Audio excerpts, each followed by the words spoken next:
Welcome, welcome. So excited to have you all here. My name's Gabe Friedman. Someone's asking an AI question. Okay, don't like calling that. My name's Gabe Friedman. I am Director of Editorial Experiences at 70 Faces Media, which includes the Nosher. And having read about our featured speaker tonight and knowing the Nosher editor, Rachel, so well, I can say you're all in for a treat. I'm really excited to hear their conversation. I just wanted to say hi, and if you have any technical difficulties, issues with the Zoom, ask me things in the chat.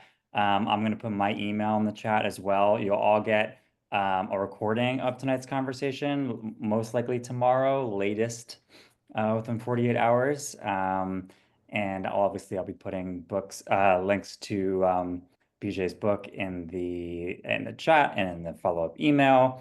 But if you have any questions or issues tonight, tomorrow with the entire experience, just let me know.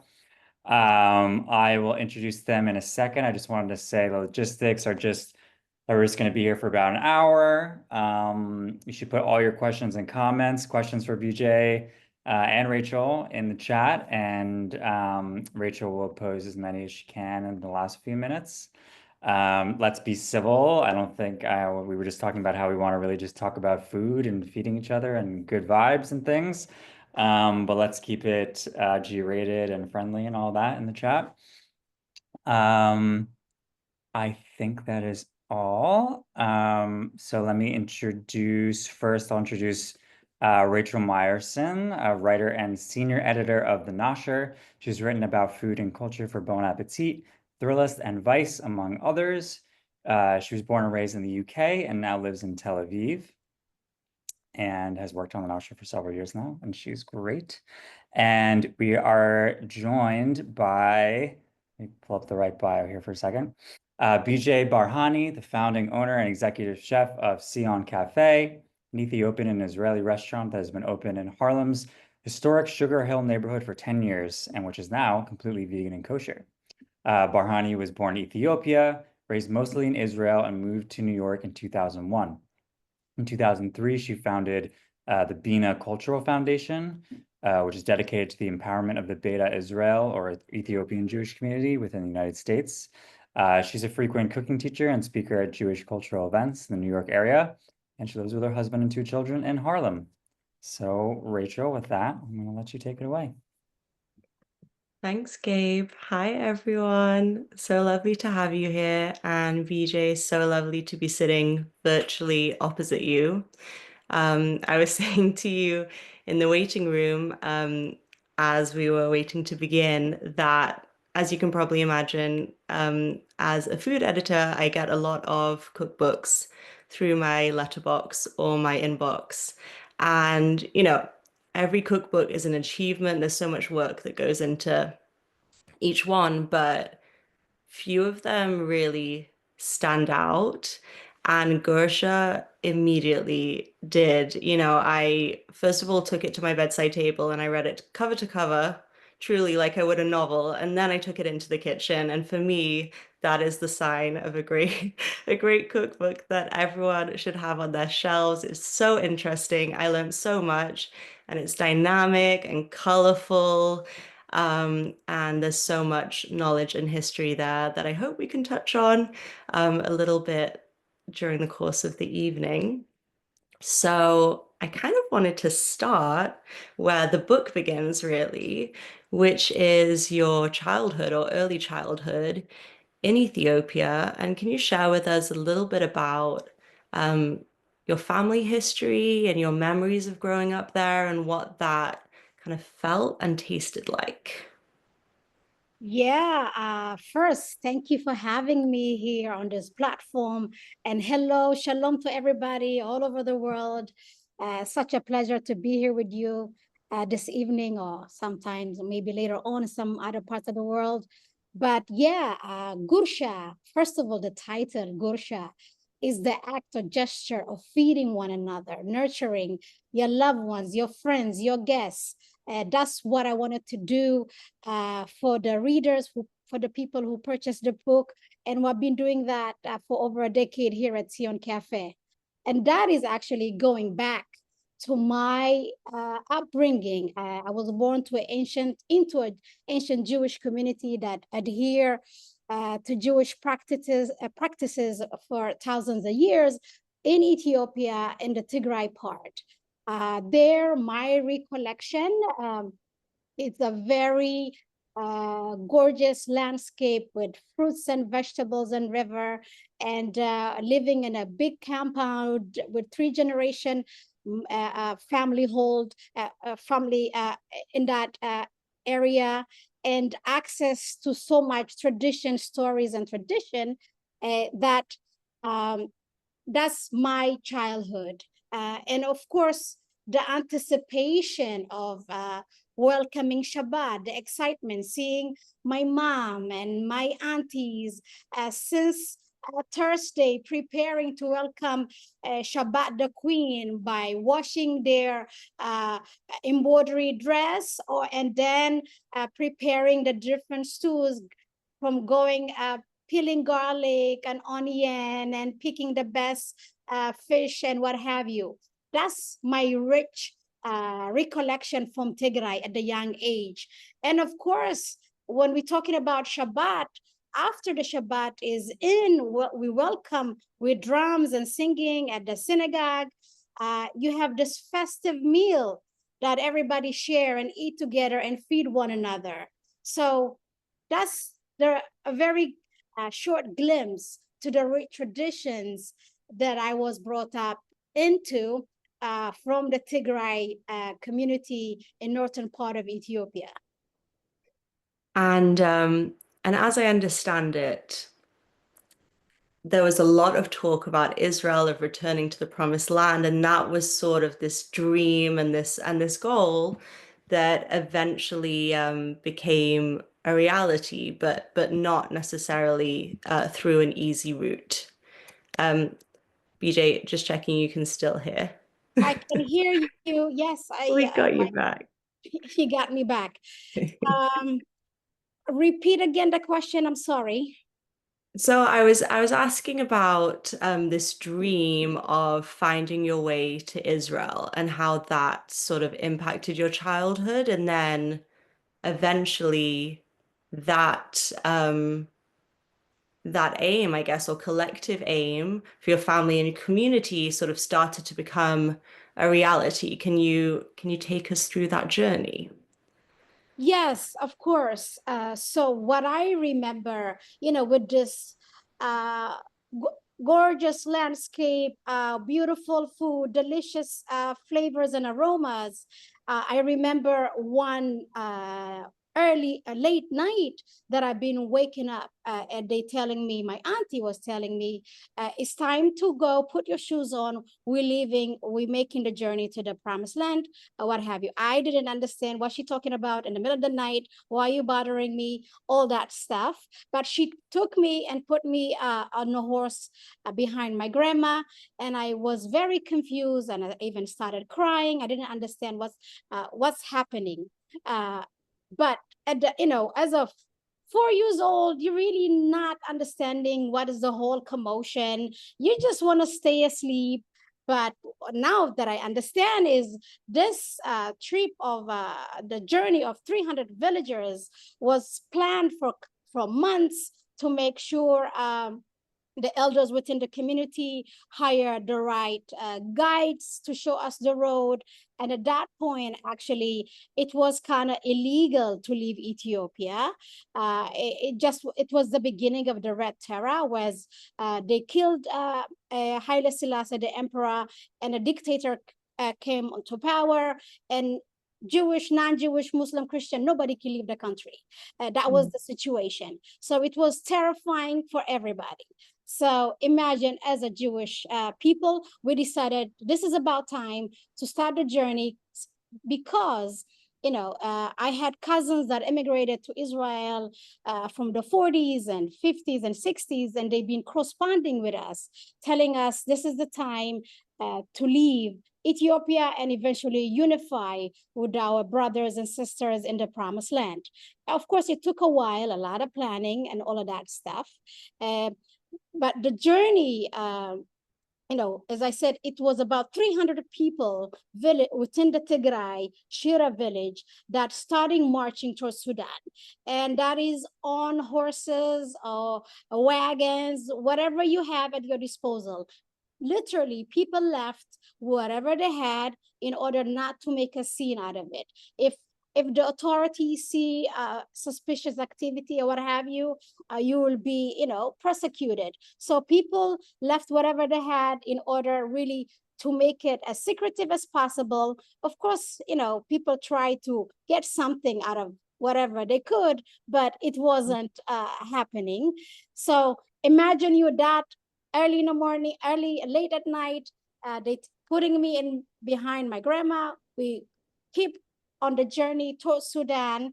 And as a kid, as I mentioned earlier, it was terrifying, scary. I never had a chance saying goodbye to my non-Jewish friends. I don't know what's going to happen. But I always believed in the stories in order to comfort us. They would tell us, we're going to the land of honey and milk. This is where all the Jews live, and we're going to live harmoniously and practice Judaism and have a wonderful time. That's what they sold to us, Yeah. right? And 4 years old, you're on board. That sounds great. Why not? Yes, I was on board for that, but I didn't anticipate all the difficulties, the treacherous journey in the desert without water, and even to the point where somebody is actually in the book, she ended up giving birth. Imagine you 9 months as a mother. I cannot fathom that. She had to give birth within the journey, and she had to get up within 20 minutes and keep on the journey, because if the authority caught us, we will be all executed. So I'm talking about, this is unimaginable. She is a superhero, and to do that sacrifice. And of course, that child was called Geula, redemption. She made it to Israel. She is a mother, all of that. But I'm just wanted to give you a glimpse of the resilience, the sacrifice of my community in order to fulfill the aliyah, to be with their brothers and sisters from all over the Jewish diaspora. Eventually, we made it to Sudan. And of course, in Sudan, everybody was fleeing to Sudan, as I told you, from all parts of Africa and Ethiopia. So it was not easy, but somewhat we found our place. We could, start integrated slowly to a Sudanese lifestyle, if it's finding a job, renting a house, that nature. And of course, we never really indicated about our Jewishness. We couldn't, announce it. We practice secretly. And sometimes the Sudanese, being so generous, they will offer some meat, camel meat, and stuff like that. And we say, oh, we're not hungry, we're not allowed to eat that. But if it's a nice food or chickpeas or donut, happily we'll eat it. Just, to not So to you're put too picking much. and choosing. That's right. So that's my glimpse, of the journey. And eventually we had to stay in Sudan for quite some time, I would say almost 3 years, until my cousin Farada Aklom, which is in the book as well, came. We thought he was dead, but it was a very joyous moment for us to see him alive, because he's the nephew of my grandma. And he did all his magic behind the scene, arranged passport, and he arranged some drivers to take us from Khartoum, the capital of Sudan, to Uganda and Kenya. And that time, I was about 7 years old, and we had a Kikuyu from Kenya driver and a Scottish man called Jack Charity driving us from country to country as a My 7 years goodness. old. It was very intriguing, exciting. That was my first encounter with the English language. So Jack will teach me, oh, this is a giraffe, or this is it. So that's my collection through the journey in Kenya, the safari and what have you, I try to capture that memory via illustration that is actually in a book. Me sitting on a Land Rover, looking on the horizon at the giraffes, the elephants, and all of that stuff. Wow. I'm going to pause there because I have questions. This is really an epic tale, and it's interesting hearing you talk about it after reading the book, because even though this perhaps isn't a story that many of us are familiar with, it feels in many ways like a really Jewish story. Like I'm thinking about the Jews leaving Egypt, or I'm thinking about Spanish Jews having to hide their Jewishness and, light the Shabbos candles in the cupboard. And it's just sort of another, I don't know, I suppose, tale as old as time of us seeking out something and trying to find ways to keep our faith throughout it all. So I'm wondering, always thinking about food, what were you eating along the journeys, and how did that perhaps change in Sudan with what was available, or the equipment that you might have had to hand? Yeah, so in Sudan, of course, we have to be resourceful. Uh, Fortunately enough, it's not that far from Ethiopia, so they will have the different ingredients going from teff or wheat flour, corn flour, in order to make the staple injera, which is the main flatbread within Ethiopian cooking to scoop your stews and what have you. As I indicated earlier, we try to stay away from eating meat or stuff like that that our neighbors will offer, and stick to vegetables and beans and stuff like that. So, for example, fool was something delicious that the Sudanese will roast it or boil it in a market. And as a That's kid, fava beans, fava right? beans, Full correct. fava beans. Yeah. Yeah, so that is in the book as well. You scoop it nicely with the pita or something of that nature, and is ideal for breakfast, lunch, dinner, and is packed with nutrient. So that's one dish that I recall very vividly from Sudan. Or the ligamat, which is a donut, fried dough that you cannot miss the delicious aroma and scent of sweetness, that it takes me back as well to that time that I loved eating in Sudan, and many more. But the beauty within immigration or trying to integrate to a new land, new country, is to be adaptable. You have to adapt to the different ingredients that are at your disposal and make something that will take you back to whatever you want to try to connect to. So I find that no matter where we've been, we always try to make something Ethiopian, which was, not the exact flavor, because, a lot of component impact taste of food. If it's the water, the air, you name it, the ground that the fruit is growing from. But nonetheless, the connection is there, even that by trying to make or mimic that flavor or items you do. Could we go back to basics just for a second, and you sort of talk us through what is Ethiopian Jewish food, and what are those, I suppose, if you had to pick maybe three classic or central dishes that you would, frame the cuisine around if you were introducing it to someone for the first time? What would those dishes, or what would those flavors, ingredients be? Yeah, so very straightforward, very simple. I call it the Holy Trinity. Yeah. So we're talking about Jewishness, huh? Jesus Anyway, was Jewish. well, JC, yes, he was a Jewish man for sure. But you have the three ingredients that I think if you have those, you can make Ethiopian food easily. Onion, garlic, and ginger. Very straightforward. It's universal items that you can find anywhere in your grocery stores. And after that, you will need, of course, in order to make a hearty Ethiopian spicy stew, you will need the berbere. Berbere is the backbone of Ethiopian cooking. It's about 18 spice. It's a spice blend. It could be cayenne pepper or chili pepper, but infused with deliciousness such as coriander, cardamom, garlic, ginger, nutmeg, cinnamon, you name it, fenugreek. All of those ingredients come together and they create a delicious aroma that is very much unique to the flavors of Ethiopian cooking, right?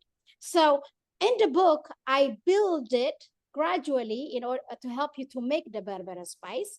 But as a beginner, if you are intimidated by making those spices or what have you, you can always order the berbere. But at least you can make the mild stews, which are, if you have onion, garlic, and ginger, you can make easily yellow split pea, which is kik alicha, golden yellow split pea. So what you will do, I like to put my onion in a food processor, kind of make it a nice paste, and then hydrate the onion, cook it for a bit, and put a little bit of turmeric, and we have a nice golden base there.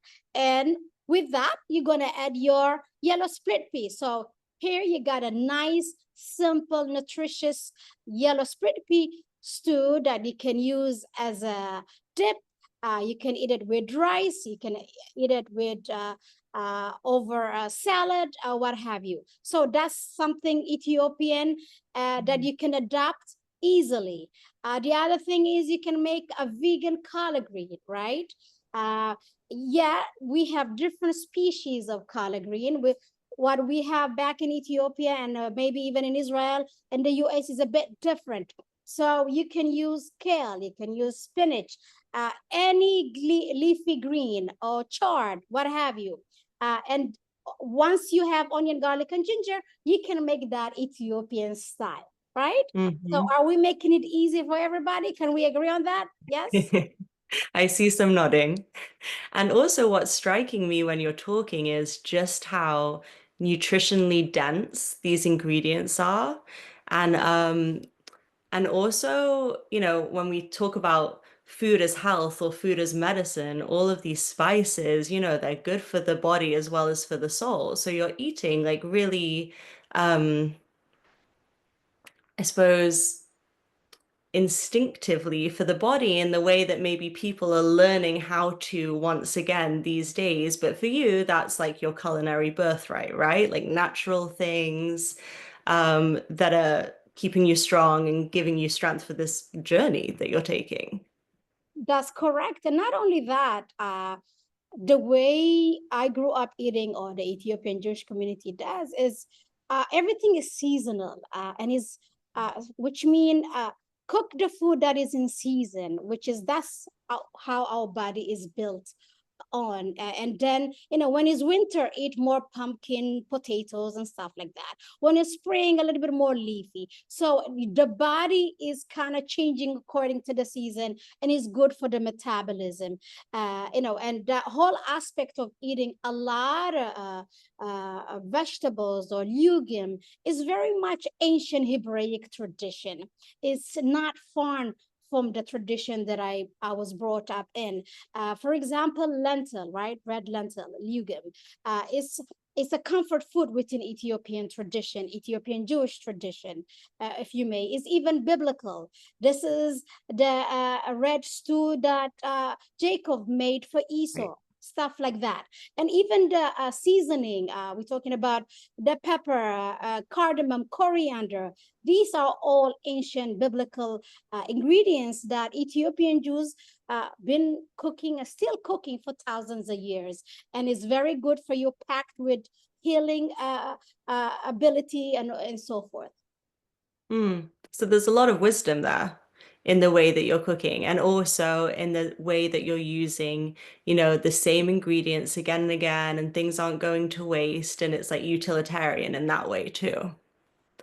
Okay, so you're in Sudan and then you're going to Kenya, safari, and finally you make it to Israel? And how old were you when you arrived? So you started the journey at 4, and now how old? Now I am young and uh, inquisitive, 7 years old.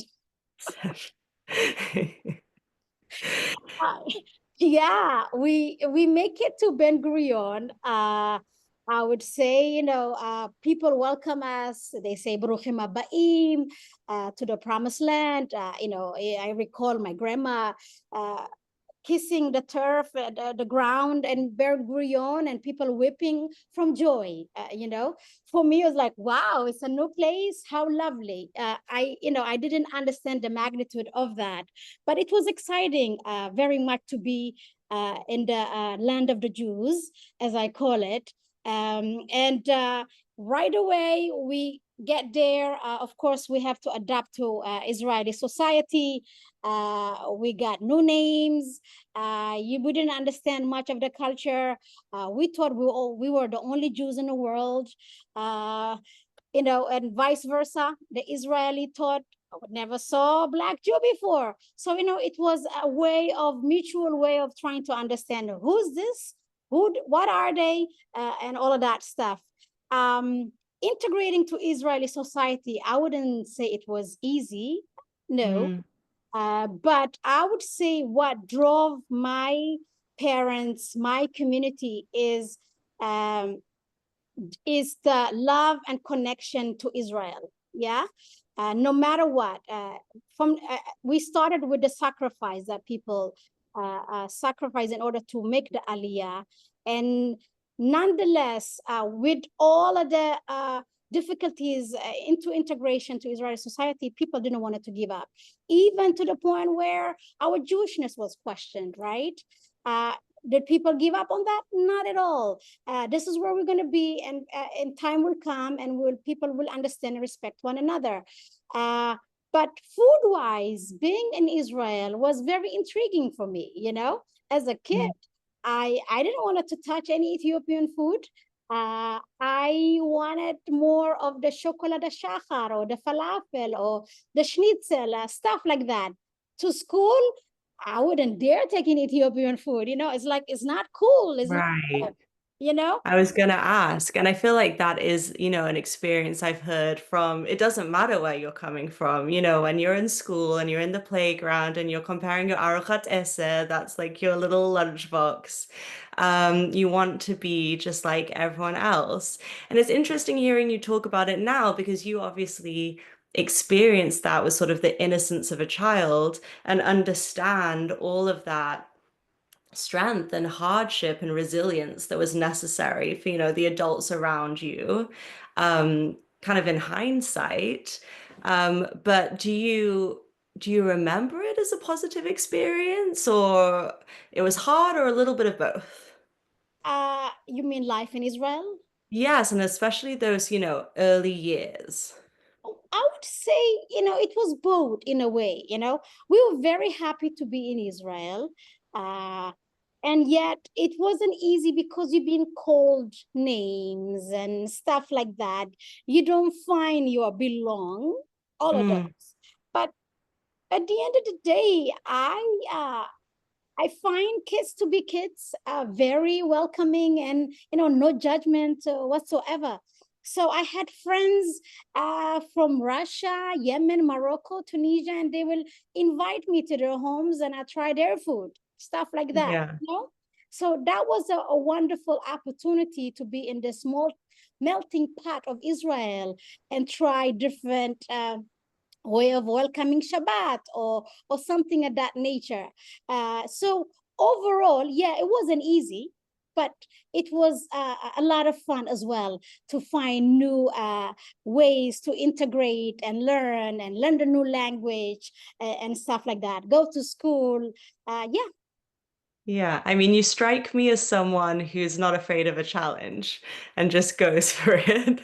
That's the impression I'm getting. And I feel like child BJ maybe was similar.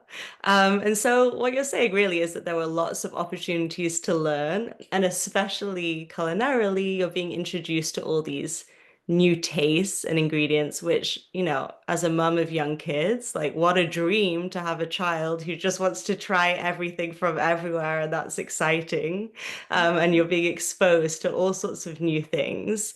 And then over time, you know, how did you and your community and your family settle into Israel? And how were, I guess, the next decade or so until you left to go traveling after the military service, if I'm right? Yeah, so I tell you that first, emigrating to Israel, we had to adjust to the way of a lot of stuff. First of all, in terms of food itself, it wasn't easy. In Ethiopia, we are accustomed to eating using ancient grains such as teff, sorghum, and all of that stuff. And that's how we make our injera. Of Hmm. course, the injera, without injera, you cannot make much of Ethiopian food. So people wanted to make injera. So guess what they did? They went and met some Yemenite people that are a little bit closer, right, to our way of making food. And they showed them how they make lahouh, right? The difference between lahouh and injera is lahouh you can make within 45 minutes, an hour. But injera, you need to make it within 7 days. Wow. You But need both of them, sorry for the context, they're both these round sort of flatbreads with this kind of aerated texture that's really good for like scooping and catching all sorts of sauces and like soupy things, right? That's right. Stews. It's your basically your vessel to pick up your food, and is your plate. So Mhm. it's all soaked in, and you pick up a morsel and you grab and you eat. You feed yourself. You feed somebody else. So that's what they did in the beginning. So people made wheat, flour, and corn. That was the first injera. I would say first for the last 20 years within the Ethiopian Jewish community immigrated to Israel. They made wheat and corn injera, very white, not much of a nutrient in it. And Mhm. dietary wise, these people are accustomed to something that is packed with nutrient, gluten-free. All of a sudden, people within the Ethiopian Jewish community started developing different diseases that they never had before, right? Wow. High pressure, diabetic, all of that stuff. People did not understand why is that happening. The diet is different and all that stuff. All of a sudden, people started adopting bouillon or chicken powder in the cooking, right? Or Yeah. putting tomato paste in the dorowat, which one version that I have. So a lot of stuff kind of change. Even sometimes sugar, a lot of sweets, which is not much within Ethiopian culture, having a lot of sweets and desserts and something of that nature. So everything kind of impacted the whole, makeup of the community. And they realized that it's time really to go back to the Yeah. old time ancient greens. So people started importing teff, uh, and people will pay arm and a leg just to get that flour in order to make their injera. So that's anecdote that I can tell you. There is quite a lot of stories in the book that you read how people manage to make food without the ingredients, but yet couldn't jeopardize the flavor or something of that nature. Yeah. And in the end, they're sort of finding their way back, I suppose. Right. Um, so, okay, so you're growing up in Israel, you're living, I suppose, sort of a mixture of traditional and modern life, like interfusing both of them, if that sounds right. Mhm. And eventually you're older and you have some freedom and you decide and you start traveling a little bit around the world. Um, how did that kind of freedom impact you? And where did you go next? Yeah. So we started the conversation by saying um, Jews are, we are very, very similar. I became a very a wandering Jew, this time on my own terms. Remember back, when I was a kid, they took me, I had to go along. But this time I wanted to wander the world on my own term, like a typical, Israeli after high school. What do? You join the army. And after you do your duties, you want to go and travel the world, see different things and learn. So I decided to venture out and come to the Americas. So that was 1996 was my first encounter with New York City. Loved what I saw, wanted to be part of it. And then I basically continue in my journey to Central and South America, and I spent a whole year going from the Machu Picchu to the jungle, to the Amazons, what have you. It was, I would say, very much so a journey that kind of discovered myself. It kind of even empowered me. And did I tell my parents that I'm leaving? It was a few days before, and I said, I think I'm going to travel. And they say, okay. I mean, you just finished the army, you're already getting out. But I said, yes, I have a calling. I have to go. So that's what happened. As a firstborn, I guess I was very much independent, and I always wanted to do what I wanted to do. And they kind of trusted in me with that. So going to the Americas, all of that was part of my growth, discovering myself. I made sure that I sent a postcard to say, I'm alive, I'm good, even though It was the 90s. the 90s, and even almost bumping into Pablo Escobar. So that kind of 90s. Like this. But I have a lot of stories that happened throughout the journey. I think it's a different book eventually, but nonetheless, that was I think very much interesting phase in my life, that where I met a lot of young people doing the same as I. Of course, a lot of Israelis that wanted to venture out and travel the world. And even, I recall in Machu Picchu, my doing the Inca Trail to Machu Picchu, I encountered a lady there. She was selling on the road, and I told her that I'm an Ethiopian Jew. I don't know, I may guess she felt a connection to the point where she invited me for fiesta, a siesta at her house, between 2 and 4, everything is a fiesta. You go eat, drink. And so that's kind of hospitality that kind of took me back to the way we did in Israel or back in Ethiopia, the openness, welcoming, feeding you, and stuff like that.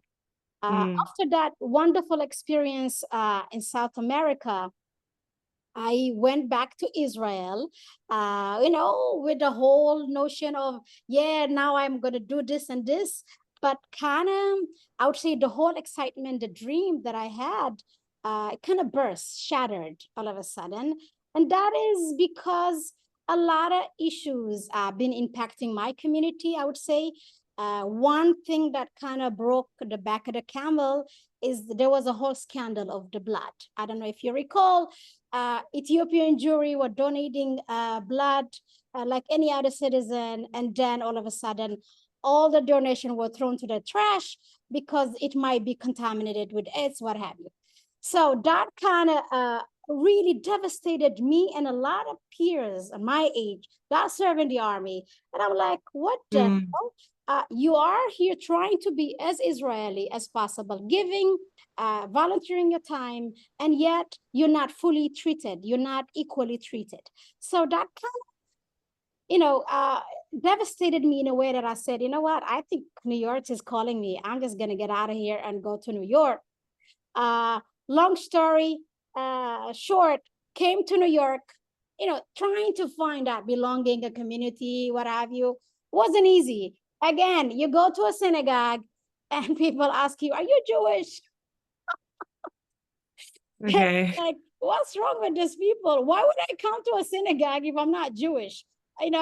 So Yeah. this kind of thing, me and a few other Ethiopian Israeli that immigrated in the early 2000s said, I think we have to do a lot of change and to bring an awareness of the existence of the Black Jewish community, of Ethiopian Jewish community. And that when I started Bina Cultural Foundation, the Beta Israel of North America Cultural Foundation, to educate about Jewish diversity and inclusion and all of that stuff. So when and now eventually 20 years after, when a Black person go to a synagogue, do not need to answer if they're Jewish or not. Mm-hmm. Apparently, if they're going to a congregation, they are Jewish and they want to be there. They are not babysitting, or they are not a cleaner, that kind of. So I think now, 20 years later, I see it, there is a change, there is a better integration and understanding. So that's how I came about Bina. We did a lot of awareness, educating about inclusion, diversity, you name it. And guess what?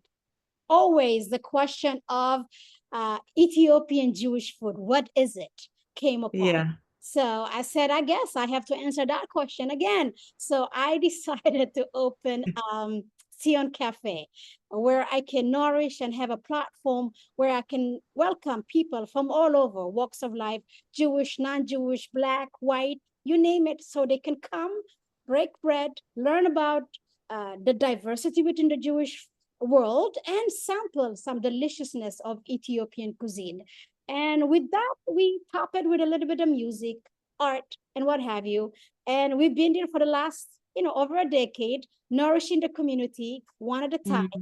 And of course, there is always a question. So, do you have recipes for this and this and that? Right? Yeah. And yeah, you know what the answer is. Well, I was going to ask you, how long have you had this dream, or when did this vision for the book begin? Was it something that predated the cafe, or it came about over time as people sort of asked you for those recipes? When did you decide this is the time to write the book? Yeah. So as the moment we open, the New York Times being so generous, they called it from Ethiopia to Israel and Harlem. So people are intrigued by it. We had a lot of visitors from all over the world. And of course, they all ask me, do you have recipes for this and this? And I kind of started piling up, we're talking about almost 10 years ago. I said, something will come up. I will write a book. And eventually, about 3 years ago, two and a half, I I I wrote a proposal, and they told me, "Oh, you need an agent." I said, "Okay," and then found an agent. And then the agent, I gave her the proposal. I mean, of course, spoke to her about the idea, what have you. She said she loved it, and I think there is a great potential. So, and then, the whole process, and she had to sell it to different publishers, right? And And it's a long process, this is years. it is. So went to a lot of interviews. People would say, yeah, it's interesting. Some would say, there is no market for this, what have you. So I didn't give up, right?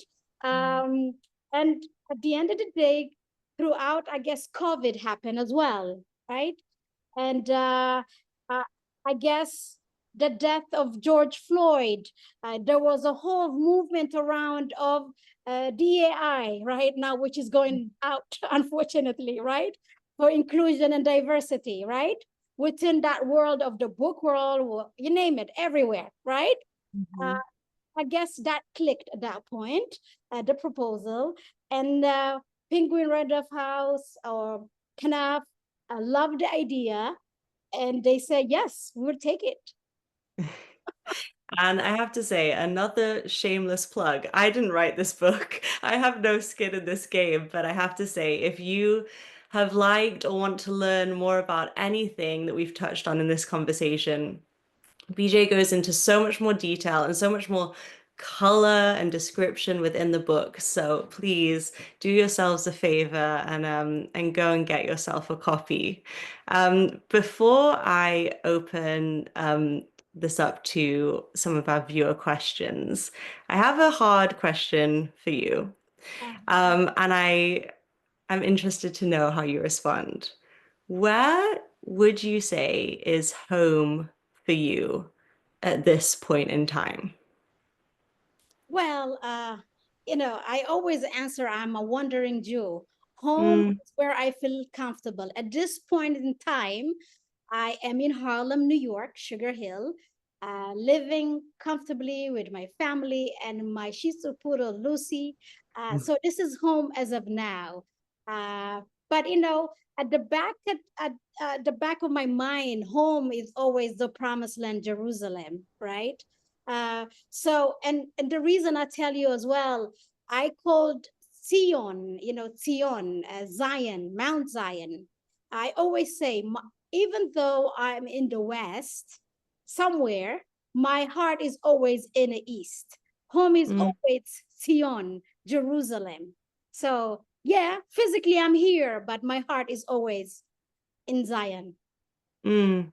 The physical place and the idea of what it can be, the idea of what it can become. Wow, I love that. This has been so great. Okay, enough about me. Let me scroll through the chat and see what you've all been commenting. And Gabe, please help me out Sure. if I miss anything. Okay, someone's asking, any place to get kosher injera in New York, New Jersey? Well, Sion Cafe is kosher, if I'm That's correct. correct. Yes. There you go.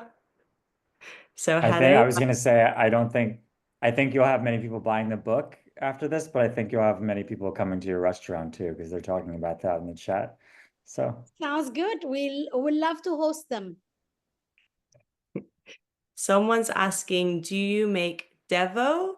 Is this served at your restaurant? So can Uh, you explain a bit about what that is? Dabo is a bread that you welcome the Shabbat, the equivalency of challah bread. That's how we welcome the Shabbat. We make dabo on special occasion for special events, but we don't serve it on a daily basis. And there's a recipe in the book. Yes, dabo And it's delicious. and there are actually 3 types of dabo in the book. Can you tell us a little bit more? What are the 3 There types? is one with honey and milk. There is one that you can bake it on a top stove in a pot. You don't need to put it in the oven. Quite unique with Okay, ancient grains and stuff like that. love it. What else? someone asked if you were gonna if you didn't want to make the berbera spice mix, where would you order from?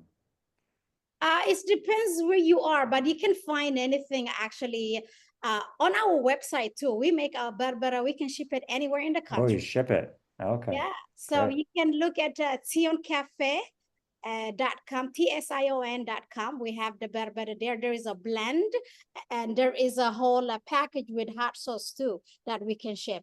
But if you don't want ours, you can find it anywhere online. Someone asked, how does Jewish Ethiopian food compare to Ethiopian food, non-Jewish Ethiopian food? Yeah, interesting. I always get that question. Mm. So I want to tell you this. Um, Christianity came to Ethiopia only on the 4th century. And before it was Christian, it was very Hebraic land that adhered to the ancient tradition, which means it was more Jewish than anything else. The only difference, I would say, is within current modern Ethiopia right now. There are different tribes that will eat raw meat, right?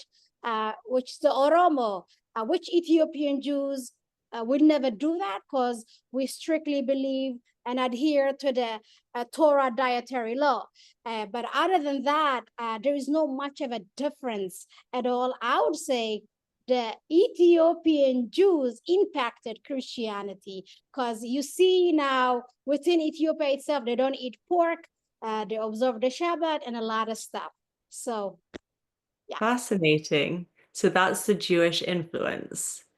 And am I right in thinking that when you were growing up and when you were younger, the Ethiopian Jewish community within Ethiopia was very observant and very and interacted really closely with, you know, the Torah and the laws, and perhaps interpreted it slightly differently than, you know, maybe Ashkenazi Jews in America might do, but still had this really dynamic and close relationship with those original texts. Yeah, you know, you need to understand that there was a whole evolution and modern Judaism to ancient practice of Hebraic tradition. For example, what sometimes strike me is the difference between Ashkenazi Jew and Ethiopian Jew or Mizrahi Jew. What it is, for example, where in the Torah it says, do not eat lentils or rice, right?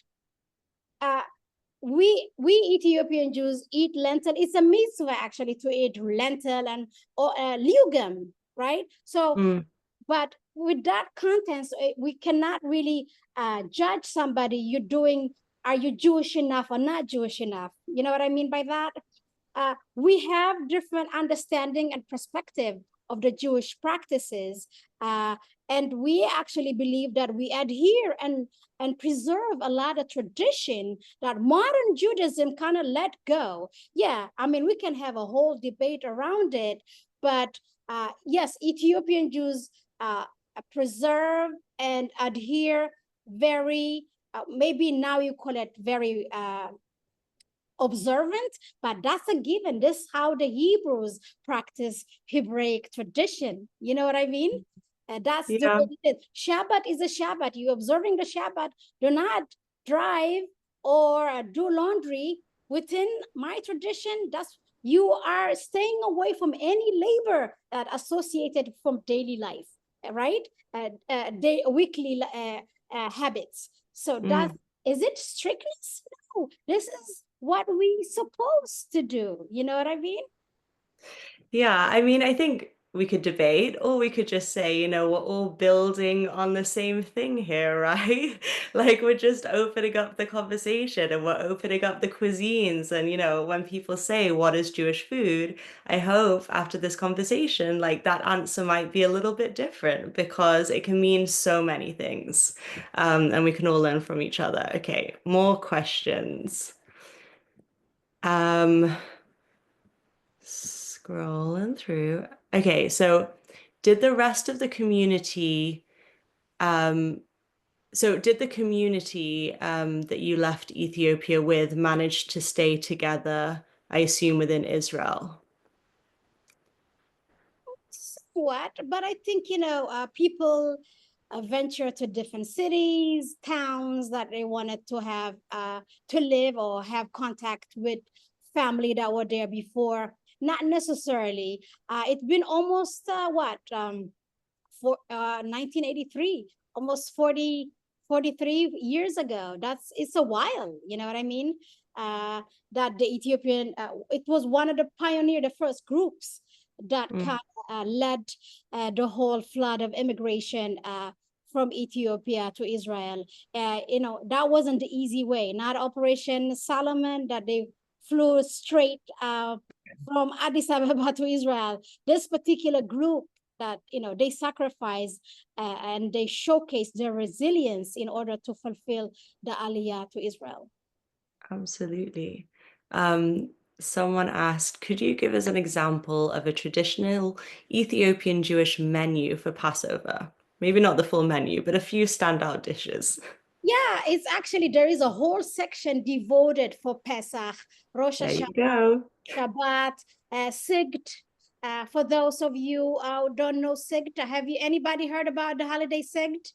It has come up a little bit in the comments, so definitely a few people though.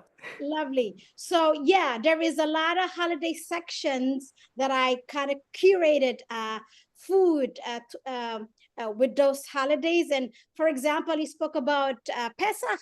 You're gonna make your own matzah 7 days a week throughout that celebration, and you can make it gluten-free. You can mix it with sorghum. You can make it with teff and stuff like that. It doesn't have to be manischewitz or something else. And is the matzah, is it crunchy like a cracker or is it kind of spongy like a laffa bread? It's nice and dense. a Yeah. nice soft nut. It doesn't need to be so crackery, crunch, crunch. There's another way, people. There are many ways. Oh, is there specialized equipment for cooking Ethiopian food that you would recommend for beginners? I try to utilize any, equipment. The only thing you might need, even to make the injera, you need a particular pan, like making crepe. But in that case, I provided you with the ability to make it with a special non-stick skillet, for example. So I try to utilize it and make it universal and accessible as possible.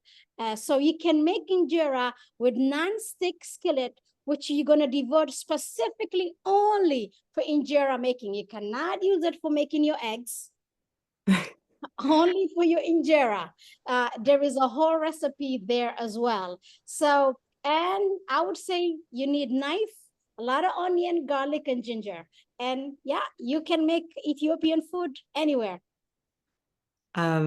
Wonderful. Okay, there's a few requests also for people to contact you about further speaking arrangements. We will provide you with all of those details too. And I imagine on your website, you could also find all of that information.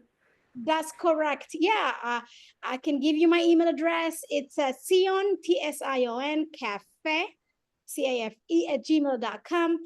Reach me via email. I will respond to your request. And if you're coming physically, we'll be happy to have you. We'll give you a hug. And yeah.